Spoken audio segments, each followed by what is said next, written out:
যেই বাবা নিজে না খেয়ে, যেই বাবা নিজে না পরে, যেই বাবা নিজে না জুতা কিনে আপনাকে পরিয়েছে, যেই বাবা নিজে না খেয়ে আপনাকে খাইয়েছে, যেই বাবা নিজের স্বপ্ন না পূরণ করিয়ে আপনার স্বপ্ন পূরণ করেছে, যেই বাবা একটা সিগনেচার করতে পারে না, যেই বাবা একটা সঠিক করে তার নিজের নামটা লিখতে পারে না, ওই বাবা আপনাকে ডক্টর বানাইছে, ওই বাবা আপনাকে ম্যাজিস্ট্রেট বানাইছে, ওই বাবা আপনাকে আলেম বানিয়েছে। খোদার কসম, এত ভালোবাসা, এত ভালোবাসা, এই ভালোবাসা মৃত্যু পর্যন্ত, মৃত্যু হয়ে গেলে ওই কবরে কেউ যাবে না, আপনিও যাবেন না, আপনার বাবাও যাবে না।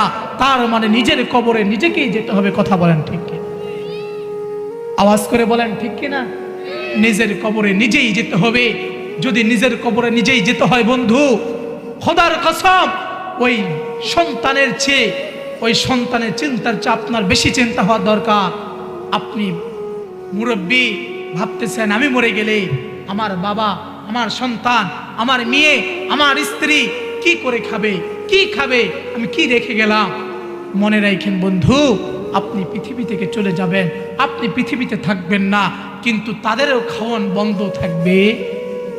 কারণ কারোর জন্য কেউ না খেয়ে থাকে, আপনি মারা গেছেন, খুব কান্না করবে 2-1 দিন, এরপরে সব কান্না শেষ, এরপর আবারও তারা আগের মতোই চলাফেরা করবে।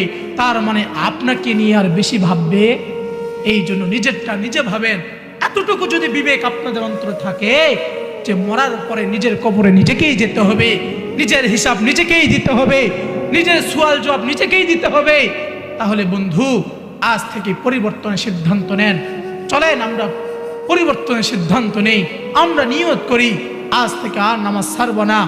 মাওলাকে ডেকে বলি, মাওলা আয় রব আমাদেরকে মাফ করে দেন।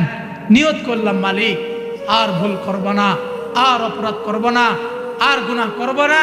অনেক নাফরমানি করেছি মালিক, আমি জানি আমার অপরাধের কারণে আমি নাপাক হয়ে গিয়েছি, আমার অপরাধের কারণে তুমি আমার উপর রাগ করে বসেছ, আমাকে মাফ করে দেন, আমাকে ক্ষমা করে দেন।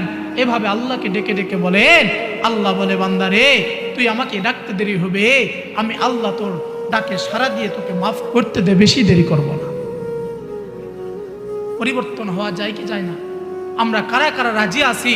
2 হাত তুলে আল্লাহকে দেখায় দেন, মালিক আজ থেকে নিয়ত করলাম আর নামাজ ছাড়ব না। বলেন, সকলেই বলেন আমিন। আরো জোরে বলেন আমিন।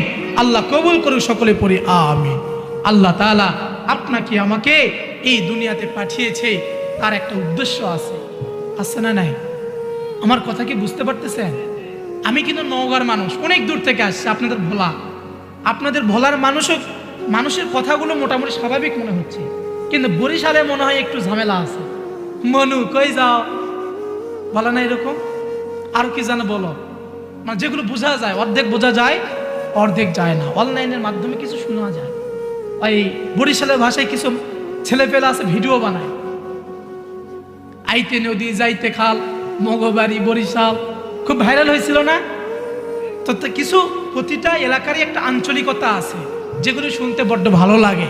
কিন্তু আপনাদের কথা আর আমাদের কথা প্রায় দেখতেছি মিল আছে। তো আমার কথা কি বুঝতে আপনাদের কষ্ট হচ্ছে? কষ্ট হচ্ছে? চলবে? আল্লাহু আকবার বলেন। নারায়ে তাকবীর, নারায়ে তাকবীর, নারায়ে তাকবীর। আল্লাহ কবুল করুক, আল্লাহ কবুল করুক, সকলে পড়ি আমিন। আল্লাহর কাছে আমরা দোয়া করি, মালিক আমাদেরকে মৃত্যুর আগে প্রকৃতপক্ষে ইমানদার আর মুসলমান না বানাইয়া মৃত্যু দিও না। কারণ ওই কবরে চলে গেলে আর ফিরে আসা যায় না। ওই কবরে একবার চলে গেলে আর আসা যায়? কবরে একবারই যাওয়া যায়, বারবার যাওয়া যায় না। কবরে যখন আপনি আমি চলে যাব, ওই কবর থেকে আর আপনাকে আমাকে কেউ নিয়ে আসবে না। যতই কষ্ট হোক কবরেই থাকতে হবে, যতই আরাম হোক কবরেই থাকতে হবে। যদি কবর হয়ে যায় আগুনের টুকরা, তাহলেও কবরেই থাকতে হবে। যদি কবর ফুলের বাগিচা হয়, তাহলেও কবরেই থাকতে হবে। বলেন তো ভাই, যুবক বাপ, বলেন যদি ওই কবরটা জান্নাতের বাগিচা না হয়ে যদি জাহান্নামের গর্ত হয়, তাহলে কি হবে? তাহলে কি